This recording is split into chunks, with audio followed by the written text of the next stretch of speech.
Life is a workout, and Smoothie King is here to help you power through. Whether you're grinding out bicep curls, or muscling the couch across the living room, crushing morning miles, or sprinting through back-to-back meetings, Smoothie King has fuel to help you maximize your workouts, own your recovery, and elevate your game. Give your body the energy, protein, and power it needs with a lineup of delicious smoothies made to help you conquer your goals. Only at Smoothie King. Welcome back to Mama Mystery. I am your host, Kelly. It is so good to be back. Thank you so much for being so patient with me last week. We were on vacation and I had brought my computer and my microphone with every intent to record an episode or at least the weekly docket last week, but we were staying in a place that had really painfully slow internet, and so I just knew that it was not going to work out. And honestly, it was probably kind of a God thing that happened, and it was kind of forced me to just let go of work, not immerse myself in any kind of true crime. Because sometimes, it can weigh on you and feel really heavy. And so anyway, I really appreciated last week getting to spend time with Austin and the babies while my big kids were at Camp Kanakuk. It was awesome. The place we stayed at was called Tall Timbers Camp in Branson. It's really close to Big Cedar. So if you're in the area, I would highly recommend this camp. We rented a cabin from Airbnb, but if you just search in Tall Timbers Cabin, Tall Timbers Camp, then you could probably find a cabin. They're really affordable. They have great amenities. They had a huge, I think it was 250,000 gallon pool. It was enormous. And then they had an indoor pool as well, which was really great because obviously we have a 3-year-old and a 1-year-old, and I didn't really want my 1-year-old especially out in that extreme heat. We had an extreme heat advisory the entire week, and it was so, so hot. But anyway, I was very thankful for that indoor pool. And the place is just very well maintained. It's fairly new, so there's still a lot of new construction. But with that, it's just not very busy. So when you're at the pool, there's maybe a handful of other families there, but it's not busy at all. So anyway, that's my quick little 2-minute spiel on our trip in Branson. If you ever, consider going, I highly recommend Tall Timbers Camp. So today I want to talk about a case that is kind of being brought back into the public sphere, which is the disappearance of Amy Bradley. So a 3-part documentary series came out on Netflix called Amy Bradley is Missing. And it really interviews her family. You get a taste of who Amy actually was, what the Bradley family is like, and they really tell the story of what happened to Amy Bradley. Now, I covered this story back in March of 2021, so 4.5 years have gone by, and this is one of those cases that has really stuck with me because, if you don't already know, it's about a girl named Amy who went on a cruise with her family in March of 1998. And by the end of the cruise, she was nowhere to be found. She disappeared, and it is still unsolved, and the theories are really captivating, and one of them has to be true. So by the end of this episode, I want to know what you think. What do you think happened to Amy Bradley? Could it be as simple as her just falling off the side of the ship and succumbing to the deep waters of the ocean? Or do you think something more sinister happened? I'll give you all the information, and I want to hear your thoughts by the end. So without further ado, let's dive into what happened to Amy Bradley.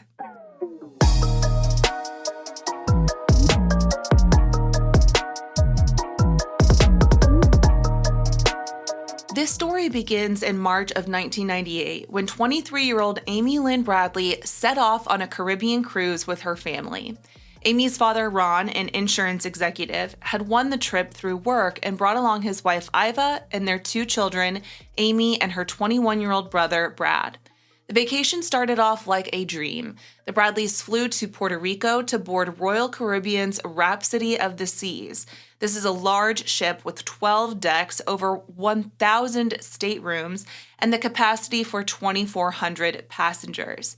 They explored Aruba on the first stop, and then they spent the next night enjoying the ship's Mardi Gras party and late-night disco. Amy and Brad were very close siblings, and that night they danced at the onboard club called Club Calypso and even entered a limbo contest, which Brad competed in. Amy spent part of the night hanging out with members of the ship's live band called Blue Orchid, particularly the bassist Alistair Douglas, known by his nickname Yellow, because apparently at one point he had bleached his hair and it was very yellow. So there's even video footage of Amy dancing with Yellow and the two of them laughing and flirting on the dance floor. Everything seemed normal and fun. But in the early hours of March 24th, 1998, that carefree vacation turned into a nightmare for the Bradleys. Around 3:35 a.m., Brad returned to their cabin, and Amy followed about 5 minutes later. The siblings sat out on their suite's private balcony together, chatting about their night, doing kind of a debrief of all the fun they had that day and at the club, and then they talked about their plans to go jet skiing when they reached Curaçao that day. Brad eventually went to bed, leaving Amy relaxing on a lounge chair on the balcony, enjoying the warm, early morning air. At about 5:30 a.m., Ron briefly woke up and saw Amy still sitting out on the balcony, apparently dozing in the chair. He saw her legs through the sliding glass door and assumed that she had fallen asleep outside and decided not to disturb her. So he falls back asleep, but when Ron got up again around 6 a.m., Amy was gone. Amy had vanished from the cabin without a trace. She left behind her sandals, but notably her cigarettes and her lighter were missing. So Ron thought maybe Amy had stepped out briefly, perhaps to get coffee or take photos of the sunrise, and that she would be back. But as minutes ticked by and Amy did not return, Ron began to grow concerned. He searched the upper deck coffee area and other nearby spots that he figured Amy might be at, but he didn't see his daughter anywhere. By 7 a.m., an hour later after he had started looking for Amy, he started to feel like something was very wrong. Ron woke up Iva and Brad to tell them, Amy is gone and I cannot find her anywhere. The Bradleys immediately alerted ship officials that Amy was missing. Crucially, the ship was just then docking in Curaçao for its scheduled port of call around 6:30 to 7 a.m., meaning passengers and the crew would soon be disembarking onto the island. So the family begged the crew and the captain to delay letting anyone off the ship and to make an urgent announcement to help find Amy. They pleaded for a lockdown drill, having all passengers report to their muster stations to see if anyone else was unaccounted for. However, the captain declined these requests.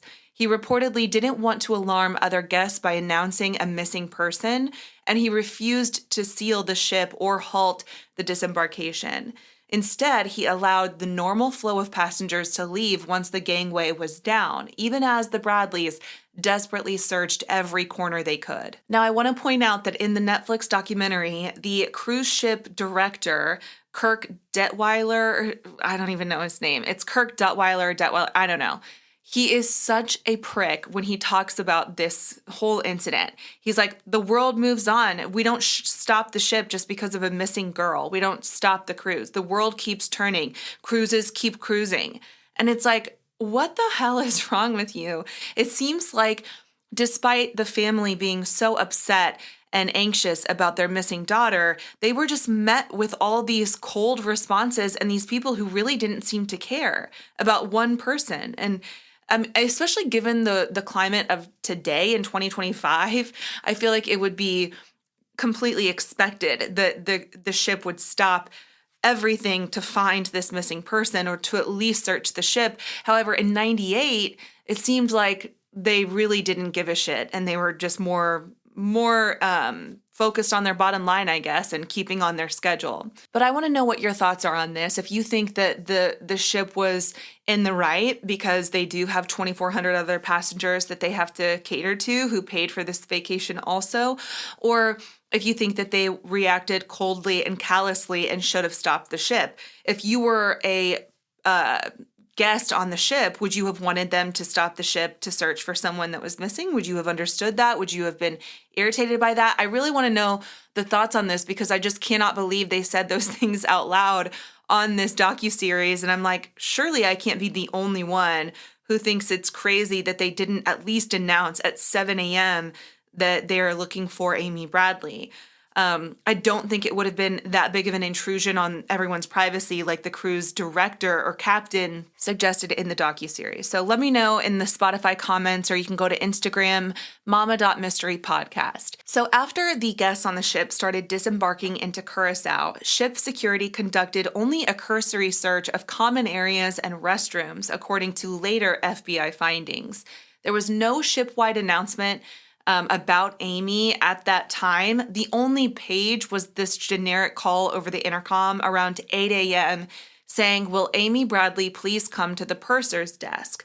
Now, for context, if you've never been on a cruise, a purser is a ship's officer who handles accounts, not exactly someone you'd go to if you were in trouble, which is something that Amy's family later pointed out with frustration. So by the time the announcement was made, the Bradleys had already been frantically scouring the massive 11-deck vessel on their own. I can't even imagine. It's like finding a needle in a haystack. These ships are huge. They are literal floating cities. And when you're searching, of course, your target could be moving at any point. So it's just, I can't imagine how impossible that would feel. With roughly 2,400 passengers and 765 crew aboard, the Rhapsody of the Seas was, like I said, this floating city, and people are now streaming ashore onto Curaçao. So the family was in this impossible situation trying to find one person among thousands in a huge ship while potential witnesses or suspects were allowed to disembark freely. And at the time, there was no way to track who was disembarking the ship. In fact, you couldn't even detect when someone left their room. Their key cards would only detect people entering rooms. So even if Amy left her stateroom at some point in that early morning hour, it wouldn't have been detected. There was no way to trace exactly what time it was. So as the frantic search continued, an unsettling encounter added to the family's fears. Brad crossed paths with Yellow, the bass player who had been with Amy the previous night, and Yellow walked up to Brad, and before anyone outside the family and security knew that Amy was missing, he said, "Hey man, sorry to hear about your sister." And this really shocked Brad because at that point, which was roughly like 7:30 to 8 a.m., only the captain, security, and the Bradleys were aware of Amy's disappearance. Yellow should not have known that anything was amiss yet. So his premature condolences made the family immediately suspicious. Why was this crew member expressing sympathy about Amy being missing before it was even publicly announced? So Yellow was taken in for questioning by the ship security soon after. By late morning on March 24th, ship authorities told the Bradleys that after an extensive sweep of common areas, they believed Amy was not on board the ship. The captain suggested that she might have fallen overboard or wandered off the ship when they docked. So essentially, the family was urged to disembark and then search on the island of Curaçao.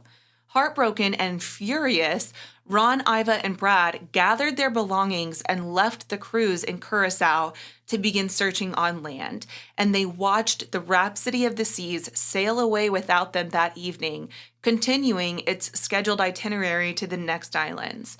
The cruise line's priority, it appeared, was sticking to the schedule, not conducting a thorough investigation into Amy's disappearance. Now, I was curious about this because I think that cruise ships now are enabled with this detection system if somebody does fall overboard.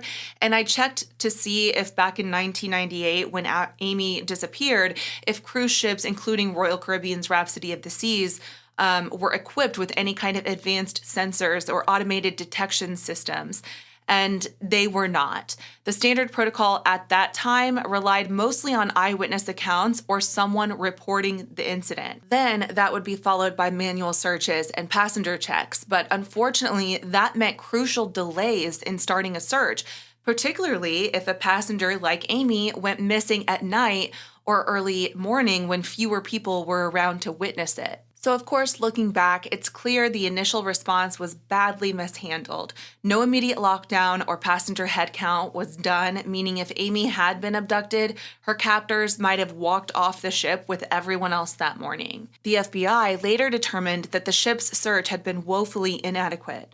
Only public areas were checked, and many crew-only or storage areas went uninspected. In fact, Amy's parents learned 2 days later that the captain's so-called extensive search was far from thorough. This realization would haunt them. Critical hours were lost when the ship could have been sealed and scoured from top to bottom, but instead, potential evidence or suspects may have literally walked off into Curaçao that morning. In Curaçao, the Bradley family immediately contacted local authorities. The very next day, which was March 25th of 98, the Netherlands Antilles Coast Guard and Curaçao police began searching the island, the coastline, and surrounding waters for any sign of Amy. They conducted a multi-day search by helicopter, boat, and on foot. Despite these efforts, there was no trace of Amy in the water or on the small island. But notably, after 4 days of searching the ocean, no bodies or wreckage was found that would indicate Amy fell or jumped overboard. So this lack of evidence made the whole fell into the ocean theory seem less likely, though it couldn't be entirely ruled out. Amy was a trained lifeguard and a strong swimmer, but she was also terrified of the open ocean and the deep water, according to her family. In fact, Iva said that Amy was a little apprehensive about the whole big boat thing and about the ocean even before the trip. So those who knew Amy found it really hard, if not impossible, to imagine that she'd be anywhere near a deck railing at night by choice. The Bradleys firmly believed from the start that Amy had not accidentally fallen and certainly did not deliberately jump off the ship. Back in the States, Iva contacted her brother, a former Marine, and he helped get the FBI involved within a day of Amy's disappearance.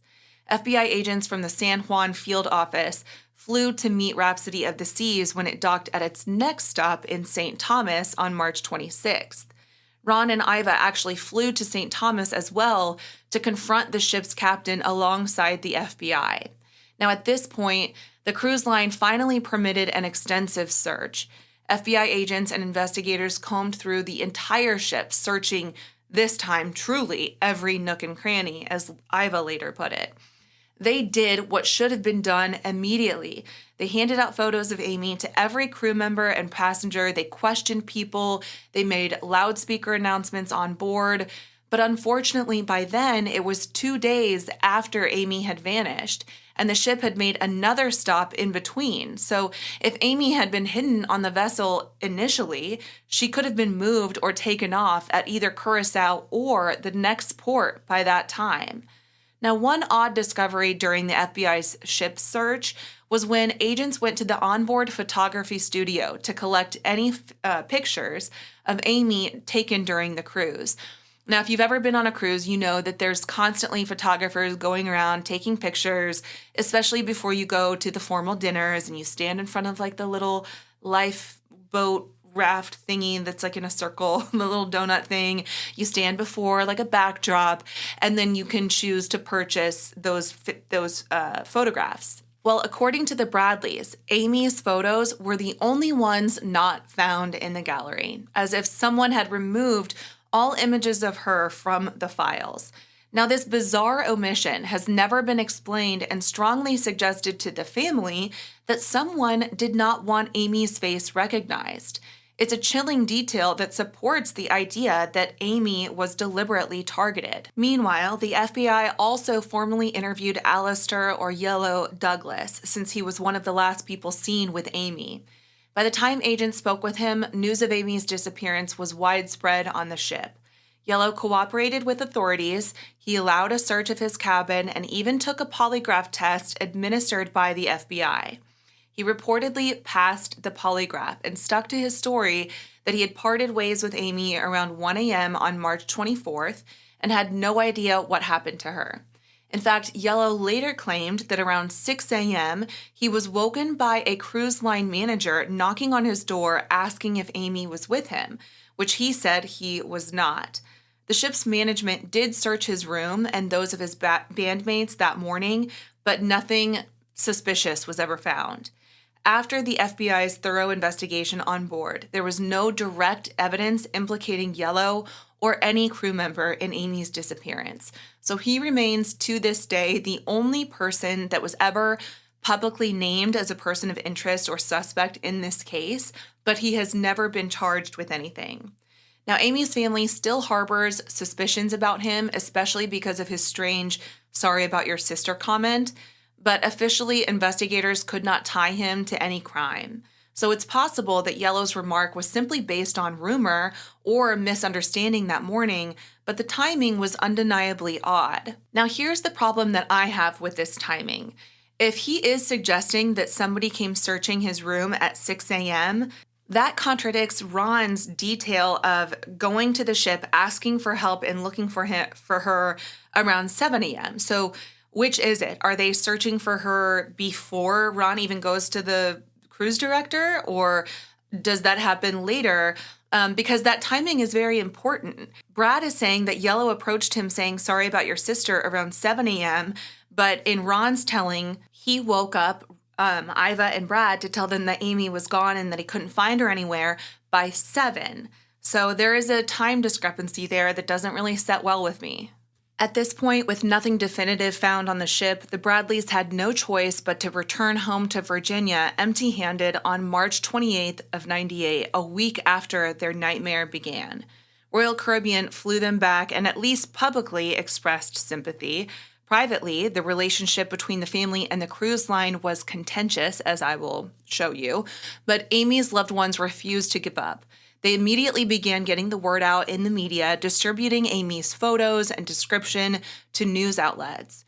Amy's disappearance was also featured on programs like Unsolved Mysteries and later America's Most Wanted, reaching a pretty wide audience. The family tied yellow ribbons around trees back home, yellow for yellow ribbon as a symbol of hope, and set up a website to collect tips. At this early stage, Ron and Iva already suspected that foul play was behind Amy's disappearance, and Iva insisted that somebody had her, somebody saw her, wanted her, and took her. Now, indeed, one of the initial leads they received pointed to a very sinister scenario, that Amy might have been taken off the ship against her will and held captive. A few days after the family returned home, a taxi driver in Curaçao came forward with a story. He claimed that on the morning the ship docked, which would have been March 24th, a young woman matching Amy's description had frantically approached his cab and was trying to make a phone call. According to this man, the girl was in a panic, but was quickly intercepted by a man who pulled her away and possibly forced her into another vehicle. She was desperately asking the cab driver for a phone, suggesting that she wanted to reach out for help. The driver only realized the significance of what he saw after he later recognized her from missing persons flyers that the Bradleys were distributing around the island. Separately, Brad himself experienced something eerie a few days into their search on Curaçao. He swears he heard someone call his name. He was outside when he heard a woman's voice yell "Brad" in a tone that he instantly recognized as Amy's voice. He had heard her say his name his entire life. There was no mistaking that he heard Amy's voice yell "Brad." So he spun around and even saw a van driving away with people inside, but in the chaos, he couldn't get a good look or catch up to it. Brad was utterly convinced that it was Amy calling out to him from that moving vehicle. The family and local police chased down leads in the area after this, but frustratingly, they found no sign of that van or where it went. Now, these early clues, a distraught girl on the dock, a voice from a van, painted a very terrifying picture. It seemed Amy might have been abducted right as the ship reached port, possibly by individuals involved in organized crime or human trafficking. Ron and Brad even heard rumors that Amy had been seen being put into a cab in Curaçao by a strange man that morning. However, at least one tip of a similar nature turned out to be misleading.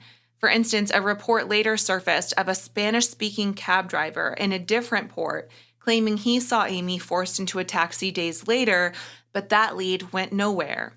The credible-sounding reports, however, were enough for the Bradleys to switch their focus. Amy likely got off the ship in Curaçao, not by choice, and was somewhere on the island or beyond being held against her will. In the year following Amy's disappearance, several potential sightings of her were reported. Some of them frighteningly credible, others harder to verify. These accounts came from ordinary people who had no apparent reason to lie. While none of these sightings could be 100% confirmed, each one added a piece to this disturbing puzzle and kept hope alive that Amy might still be out there. So one of the first and most compelling accounts came in August of '98, about 5 months after Amy vanished. David Carmichael, a Canadian tourist, was on vacation in Curaçao and went scuba diving with a small group near the port of Willemstad. As the group was cleaning their gear on the beach, David Carmichael noticed a woman walking by with two men, and she stood out because she looked like she was really stressed. Initially, he paid little attention, but when the woman overheard David speaking English, her whole demeanor changed. She suddenly picked up her pace and started walking quickly toward him as if she was trying to reach a safe person. It was then he noticed that two men flanking her sped up as well. He said, "The minute she heard I spoke English, she rushed towards me. She was only a few feet away, and I could see in her face she was scared." But then just as the woman was about to speak to him, the two men grabbed her and steered her away into a nearby beachfront cafe. Sensing something was very wrong, David followed them into the cafe. In those tense moments, he got a good look at the young woman. He noticed a scar on her right shin and several distinct tattoos, one on her ankle and a Tasmanian devil cartoon tattoo on her shoulder. Now, Amy Bradley, he would later learn, had exactly those identifiers, including a Tasmanian devil spinning a basketball tattoo on her left shoulder and then a Chinese symbol on her right ankle. She also had a sun on her lower back and a gecko lizard around her belly button. David watched as the men hustled the woman through the cafe and out a side door. By the time he exited, they were gone, and he was left wondering what exactly he had just witnessed. Now, incredibly at that time, David did not know about Amy's case. It wasn't until months later when he was back home in Canada watching an episode of Unsolved Mysteries that he saw Amy's story and nearly fell out of his chair. The tattoos, the face. He realized the panicked woman on the Curaçao beach had to have been Amy Bradley. He says, quote, "I was 2 feet away from her. It was 100%, not even 99%. It was her," end quote. Now, David's report was taken seriously. Local law enforcement and the FBI were informed. Authorities searched the area of the beach and the cafe that he described, but by that point, many weeks had passed since the incident, and they found no trace of Amy. David's sighting remains one of the most persuasive pieces of anecdotal evidence that Amy was alive in the hands of captors after her disappearance. And it also suggests that she might have been held on Curaçao for some time in 1998 and then perhaps being moved around to just avoid detection. Another disturbing account emerged in January of '99, roughly 10 months after Amy went missing. A U.S. Navy petty officer reported that he encountered Amy in a brothel in Curaçao. Now, this guy is actually interviewed. I think actually both of these witnesses were interviewed for the Netflix documentary. But this Navy petty officer reported that he encountered Amy in a brothel in Curaçao. Now, according to his story, which only came out years later, he had gone to a brothel while his ship was docked in Curaçao. There, a woman approached him and, hearing that he was American, frantically confided in him that she was Amy Bradley and pleaded for help. She told him that she was being held against her will and needed help. The officer said that he offered to get help from a U.S. Navy vessel nearby, but their conversation was cut short when handlers at the brothel intervened. Amy allegedly tried to emphasize the urgency, saying essentially, "No, you don't understand. Please help me. My name is Amy Bradley." But this officer did not immediately report the incident. In fact, he kept it to himself until after he retired from the Navy because he was afraid he was going to get in trouble as a Navy officer at a brothel. He didn't want to get in trouble for that. And apparently he didn't know about Amy's case until later when he saw a magazine or news story with her photo. By the time the FBI followed up on his tip, the trail in Curaçao was ice cold, and that brothel, if it even still existed, yielded no clues. Still, the consistency between this Navy officer's story and David Carmichael's and the earlier hints in Curaçao all point to this horrifying possibility that Amy was being trafficked for sex. In both accounts, she was with multiple men looking scared and trying to reach out to someone English-speaking for rescue. Each time, men quickly intervened to silence or remove her, and this pattern is chilling, but it gave the Bradleys and investigators a grim hypothesis to work with. Throughout 1998 and 99, the FBI and the Bradley family received hundreds of tips and supposed sightings. Most were vague or proved baseless, but the ones I described so far stood out as credible.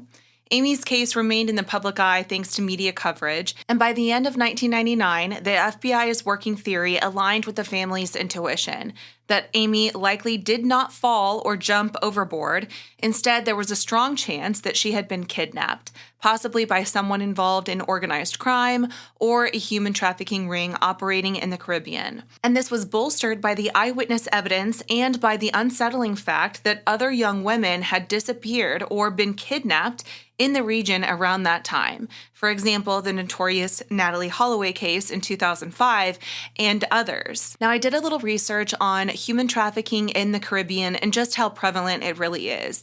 And human trafficking is a significant issue throughout the Caribbean and Curaçao, where Amy disappeared. Curaçao has historically been identified as a transit and destination country for victims of human trafficking, particularly involving sex trafficking and forced labor. Victims are commonly brought from other Caribbean islands, South America, Asia, and sometimes Europe. Its location makes it attractive for traffickers, being a Dutch Caribbean island close to Venezuela and Colombia. It acts as a bridge between South America, the Caribbean, and then beyond. And then there's also the role of tourism in Curaçao. Curaçao heavily relies on tourism, and cruise ship traffic provides cover for human traffickers to operate more discreetly. Victims are often exploited in businesses that cater to tourists, such as clubs, bars, restaurants, hotels, and brothels. Now, bars and nightclubs, particularly in Willemstad, which is Curaçao's capital, have long been considered high-risk areas for human trafficking. Women forced into prostitution in these establishments have been reported multiple times by international anti-trafficking organizations. While Curaçao has made efforts to combat trafficking, enforcement and prosecution has been so inconsistent. The local government often faces criticism for being under-equipped or under-trained to adequately respond to human trafficking. According to the U.S. Department of State Trafficking and Persons reports, authorities in Curaçao historically have lacked comprehensive training and resources to effectively identify and prosecute traffickers. Annual reports from the U.S. State Department's Office to Monitor and Combat Trafficking in Persons regularly note Curaçao as an area of concern, citing insufficient governmental action to fully address human trafficking issues. The humanitarian and economic crisis in neighboring Venezuela since 2015 has just exacerbated trafficking risks in Curaçao. Many Venezuelans are fleeing poverty, unemployment, and violence and have ended up trafficked or into forced labor or sexual exploitation on the island. Reports from organizations like Amnesty International and Human Rights Watch have documented cases of Venezuelan refugees and migrants being trafficked in Curaçao, just highlighting vulnerabilities exploited by criminal networks. So then you have the role of organized crime, and trafficking operations in Curaçao are frequently linked to organized crime networks that operate regionally. These networks are often sophisticated. They involve complex logistics that include fraudulent recruitment, forged documentation, bribery of officials, and manipulation of immigration procedures. So given these facts, it's entirely plausible and strongly suspected by Amy's family and investigators and just people who have watched the docuseries or are interested in this story that Amy could have been targeted by traffickers while aboard the cruise or shortly after docking in Curaçao. Several credible sightings of Amy involved her appearing distressed and under control of men in contexts that align with known human trafficking operations. So it's entirely possible that maybe she got in the mix with the wrong people, like maybe Yellow or some of his friends, and then maybe was told that she could get some special type of substance off the ship. I mean, it's not unheard of for people to seek out like weed when they're off the ship. Okay, just for an example, I've been on cruises. I know that this is what happens. And I'm not saying that this is what Amy did, but I mean, she did like to party. She liked to drink. I mean, she was 23, I believe, at the time. It's not implausible that she, could have been told that she could get good stuff off the ship and that maybe she was enticed to leave with friends thinking that she was absolutely going to come back onto the ship. I mean, that's just a possibility. But with this possibility, it left the Bradley family feeling desperate for any kind of clue or sense of hope. And in their desperation to find Amy, the Bradley family became vulnerable to those who sought to take advantage of their hope. So sometimes these stories bring out the best in people, and sometimes they bring out the worst in people. And perhaps the cruelest turn of events was the saga of Frank Jones, a man who presented himself as a seasoned ex-Special Forces operative who could rescue Amy, but for a price. So in the fall of '99, Ron and Iva were contacted by Frank Jones, who introduced himself as a former U.S. Army Green Beret and expert mercenary.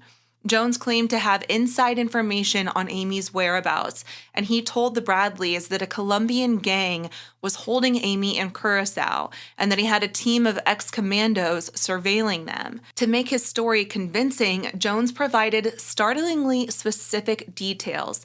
One of his informants, allegedly a cook in a compound where Amy was allegedly being held, described Amy's tattoos accurately and even mentioned a lullaby that Amy's mom used to sing, something so specific it made the Bradleys' hearts leap. Jones said that his team had actually seen Amy with their own eyes and that she was alive. He even eventually produced a photo of a young woman with short brown hair resembling Amy, accompanied by a man with a gun, for proof of life, as it were. Now, understandably, the Bradleys were beyond excited at the prospect of getting Amy back. Jones offered to mount a daring rescue mission with a squad of former Army Rangers and Navy SEALs, but he needed money to fund the operation. Vehicles, weapons, bribes, etc. Over several months, the Bradleys wired him sums of money whenever he said plans were progressing. In total, they sent Jones $210,000, much of it raised through family, friends, and a missing children's organization that sympathized with Amy's story. They believed his money was fueling covert surveillance and the setup of a raid to free Amy. Jones kept stringing them along with updates. He would report that his team was observing Amy being moved or that they were finalizing the rescue timing. Finally, in the spring of 2000, Jones told the Bradleys to prepare for good news. The rescue was imminent. He instructed them to fly to Florida and wait for a call to come reunite with their daughter. One can only imagine the emotional state of Ron and Iva as they sat in a hotel, bags packed, imagining that they might have Amy back in their arms within hours or days. But that call never came. Instead, after days of agonizing silence, one of Jones's own associates contacted the Bradleys and delivered a crushing blow. Frank Jones had been lying all along. There was no commando team, no compound, no surveillance cook, and the photo of Amy was a staged fake. Frank Jones was a fraud who had concocted the entire story to prey on the family's desperation. He never had any real leads on Amy. He simply bilked them and the missing children's charity for as much money as he could before the scheme finally collapsed. The Bradleys were devastated and furious. They had truly believed his tale. It had been so detailed, and he had spoken with such confidence that they felt sure he had found their daughter. So to have that hope just snatched away was described by Iva as a second betrayal, compounding their grief. The only solace in that story, or good news, if any, from that story is that Frank Jones did face justice. The FBI, already involved in Amy's case, now had another crime to pursue. Jones had committed wire fraud and mail fraud by soliciting funds under false pretenses. In 2002, federal prosecutors charged him, and he eventually pled guilty to mail fraud. He was sentenced to 5 years in prison, and he was ordered to repay the Bradleys and the organization that he defrauded, though it's unclear how much was ever actually recovered. Ron later said, quote, "If there's a chance, what else do you do? If it was your child, what would you do?" defending their decision to take a risk on Jones's story despite how it ended. I can't imagine the devastation that they would feel coming that close to feeling that they were going to get Amy back only to have it completely ripped out from under them. Even after the Frank Jones scam, genuine tips continued to emerge. By the early 2000s, Amy's case had been featured on programs like Dr. Phil. Her parents appeared on an episode in late 2005 and also international news outlets. Awareness of her disappearance was pretty high, and that meant that travelers around the world kept an eye out for anyone who resembled Amy. A few of those later sightings are especially notable. In April of 2003 in San Francisco, it might sound far-fetched, but a husband and wife visiting San Francisco claimed that they spotted a woman who looked just like Amy in a chance encounter. The couple had recently seen Amy's story on America's Most Wanted, so her face was fresh in their memory. They said the young woman was in the company of two men near a busy street. One account said that they were actually watching a street musician, but something about the situation seemed off. They said the woman looked nervous or out of place. When the couple started to approach, possibly recognizing her, they say the two men grabbed the woman and hustled her away into a crowded area, disappearing before the couple could intervene. The witnesses noted that she was being led off. The woman glanced back at them with what they interpreted as a pleading look, almost as if to say, "Help me." Now, this sighting, if it was truly Amy, raised an alarming prospect. Could her captors have moved her through the United States? San Francisco is a major port city, and it's not impossible she could have been trafficked into the U.S. or being moved elsewhere. I don't think it's as likely, but sure, it's a possibility. The couple was convinced enough, though, that they contacted authorities.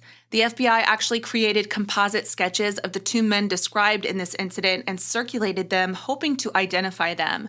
But unfortunately, nothing definitive came of this tip. No one could verify that the woman was Amy, and the sketches did not lead to any arrests. So this 2003 report remains an intriguing yet unconfirmed piece of the puzzle. Then in March of 2005 in Bridgetown, Barbados, this is actually one of the most talked about sightings. A woman named Judy Maurer was a tourist in Barbados when she encountered a visibly distressed young woman in a public restroom at a department store. Now, Judy's account is startling, and I believe she was also a part of the Netflix docuseries. But she said that while she was in a stall, a group of men came into the ladies' room accompanying a younger woman. The men waited just outside the women's restroom, but Judy could overhear them giving the woman orders, threatening and yelling at her about a business deal going on. When Judy exited the stall, she found a shaking, upset woman standing at the sink. Judy struck up conversation, asking if the woman was okay. The girl then said her name was Amy and that she was from Virginia. Before Judy could process this, Amy Bradley was a known missing person from Virginia. But before she could process that, the men re-entered the restroom, angrily dragging the young woman away and warning Judy to mind her own business. Deeply troubled, Judy reported what she had seen to authorities as soon as she could. She provided descriptions of the 3 or 4 men and the young woman. Based on her information, composite sketches were drawn of those suspects and the possible Amy sighting. In fact, 2 other witnesses in Barbados came forward saying they saw a similar group that same day. One person thought that they saw the men and the woman who fit Amy's description in a store checkout line, and another saw what might have been the group on a sidewalk near Board Street. All of these reports were uncorroborated, but taken together, they strongly suggested that if this was Amy, she was being closely controlled by multiple older men and moved around in public only briefly. Now, Barbados is not far from Curaçao. Relatively speaking, it's another Caribbean island, so it's conceivable that her captors moved her among the islands over the years. Then in 2005, the mysterious online photo came into the mix. And this is what I think is the most telling and tangible piece of evidence. In the same year as the Barbados incident, the Bradley family received what might be the most haunting clue of all. An anonymous individual emailed the Bradley's family's tip website with 2 photographs attached. Now, these images were apparently taken from a Caribbean-based adult website, one that advertised escorts or sex worker services. The woman in the photos went by the name Jazz, short for Jasmine, and was shown in suggestive poses on a bed wearing lingerie. The instant Ron and Iva saw the pictures, their hearts nearly stopped. The young woman looked exactly like Amy. And I will put these pictures on our social media because, you guys, these pictures are eerie. She has the same distinctive jawline, the same eyes, the same nose, the same structure of her face. It is undeniable that these two look alike. And I'm kind of confused because I have seen some videos on TikTok where people are saying that they believe Amy fell from the ship and everyone is just making a bigger deal out of this than it actually is, and that they don't see the resemblance between the two pictures. I think that is absolutely crazy. So if you're listening on Spotify, I want you to tell me in the poll if these two resemble each other, because I, for one, believe that they do. But if you really don't, I just want to know kind of where the audience is at with this. But the resemblance was so strong that the Bradleys contacted the FBI. A forensic analyst who examined the photos concluded that the woman was a perfect match to Amy's features. On the Dr. Phil show in November of 2005, these images were shown side by side with Amy's earlier pictures, and even viewers found it hard to deny that they might be the same person. However, and this is crucial, the FBI could not verify the authenticity of the images or locate the source website's owner. The email had been routed through a proxy, and the site itself did not have easily traceable information. Authorities tried to get an IP address, but it led nowhere useful. An FBI agent explained that it was difficult to tell if the photos had been digitally altered in any way. So in other words, while the photos are compelling, they remain an unconfirmed lead. There is no proof that Jazz is Amy, but many who have seen these images feel that there is a very high likelihood that it is. If indeed these photos show Amy in 2005, it suggests that she was alive even 7 years after her disappearance and possibly forced into sexual slavery, being advertised by some illicit escort service in the Caribbean. Then in January of 2007 in Oranjestad, Aruba, yet another potential sighting came when 2 separate witnesses reported seeing a woman who looked like Amy dining at a restaurant in Aruba, accompanied by a group of 4 men. Now, Aruba, of course, had become infamous in 2005 due to the disappearance of Natalie Holloway. And the idea of criminal activity on the islands was just present and prevalent on everyone's mind. Now, in this 2007 report, details were sparse. The witnesses just noticed the resemblance in the fact that the woman seemed quiet and the men somewhat domineering. No names were overheard, and by the time authorities checked, there was no trace. This tip surfaced after the fact, so there was no immediate response on the ground. Without much detail or evidence, the Aruba sighting remains another tantalizing but unproven story.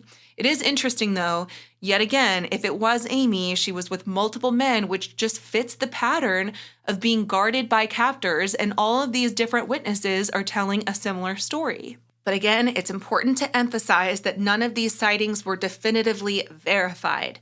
Not one had a smoking gun piece of evidence like a fingerprint or a clear photo with Amy's ID. In each case, by the time law enforcement got involved, the trail had already gone cold. However, the consistency across these accounts, with Amy being with a small group of men, appearing frightened or trying to get away, and the men aggressively, limiting her interactions, just gives weight to the theory that she was alive and being moved through a trafficking circuit. Amy Lynn Bradley's disappearance remains an open case with the FBI. In fact, it's listed on the FBI's most wanted missing persons list, and a reward of up to $25,000 is offered for information leading to her recovery or the conviction of those responsible. The family at one point also offered hefty rewards, including $250,000 for her safe return and $50,000 just for information on her whereabouts, which is just a testament to how committed they have been to getting answers. Over the years, the Bradleys have never stopped searching for Amy. They've worked with private investigators, they've consulted psychics out of understandable desperation, and become advocates for safety on cruise ships. Amy's mother, Iva, became involved with an organization called International Cruise Victims, blogging about their experience and pushing for better accountability and security measures in the cruise industry. There's evidence that Amy's case contributed to discussions in Congress about improving crime reporting on cruises. Many people don't realize that in the 90s, cruise lines often handled crimes internally and didn't always report immediately to authorities. I think part of that reason is because whenever they're on international waters, they don't actually have to abide by, U.S. laws. So Amy's story, along with a few other high-profile cruise incidents, helped spur changes like the Cruise Vessel Security and Safety Act, which was passed in 2010, which mandates better reporting and safety protocol on cruises. So in that indirect way, Amy's legacy has possibly made others safer. In 2010, 12 years after she disappeared, Amy was declared legally dead by the state of Virginia. This was a formality that many families of long-term missing people go through, often for estate and legal purposes. It in no way means that her family believes she's actually dead. In fact, Ron and Iva have consistently said they believe Amy is still alive somewhere. They've even held on to her car and kept it in pristine condition because they know she's going to be back to drive it. Now, interestingly, around the same time, the FBI and other agencies did a push on Amy's case.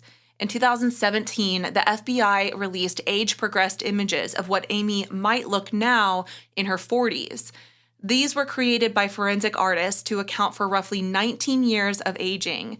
Amy would have been about 42 in 2017 when these were made. The images show a woman with slightly heavier features and age lines, but still recognizable as Amy. These images were circulated widely and can be seen on the FBI's missing poster for Amy. The FBI also produced short public service videos in 2018, the 20th anniversary of her disappearance, asking for tips and reminding the public that the case was not solved. The disappearance of Amy Lynn Bradley is a baffling and heartbreaking mystery. On a joyous family vacation in the span of perhaps 15 minutes, a young woman vanished, and more than 2 decades of searching have yet to bring her back. The confirmed facts we have are these. Amy was last seen alive on her cabin balcony around daybreak on March 24th of 1998. A poorly executed search and delayed response likely allowed whoever was responsible to get away. Numerous subsequent sightings and clues suggest that Amy was kept alive and taken through the Caribbean, possibly forced into sex trade. Amy's case underscores how critical early action is in missing person situations in general, but especially on a cruise ship where jurisdiction is murky and a perpetrator can exploit any confusion or delay. So we have speculation and theories that point to a kidnapping, which seems to fit the mosaic of evidence better than any other theory. Yet without concrete proof or a rescue, it remains just that, a theory. It's important to flag that while the trafficking scenario is supported by witness testimony and expert opinion, it has not been proven. There is always that painful sliver of uncertainty. Perhaps something else happened that morning that we just don't know. I've seen some people speculate that maybe she got sick after drinking and partying all night, that she threw up over the side of the balcony and maybe fell off accidentally. However, the Bradley family firmly believes their daughter did not die by accident or choice. They believe she was taken. And until proven otherwise, they and the FBI will continue to treat it as an abduction case. For listeners and readers of this story, Amy's story is both a cautionary tale and a call for empathy. It reminds travelers to be vigilant, even in seemingly safe environments like a luxury cruise. It also highlights the importance of supporting families of the missing. They often have to battle skepticism, bureaucracy, and even scammers in their quest for truth. The Bradleys have shown remarkable resilience and courage in keeping Amy's story alive. Perhaps the renewed attention through this docuseries will finally shake loose a new lead, and all it takes is one person with knowledge or one lucky break. Someone out there might know exactly what happened to Amy Bradley on that March morning in 1998 or where she ended up afterwards. So if you ever have any information, no matter how small, please contact the authorities. It could be the key to solving the case, not just this case, but every case that is unsolved. After 27 years, the Bradley family deserves answers, and Amy herself deserves to be found. So in the words of Amy's mother, Iva, quote, "All we want is the safe return of our daughter," end quote. And the search for Amy Lynn Bradley continues as we hold out hope that this mystery can still be solved. Thank you so much for listening to Mama Mystery. If you liked this episode, please leave us a review, share it on your social media. Stay vigilant, stay curious. Mama Mystery out.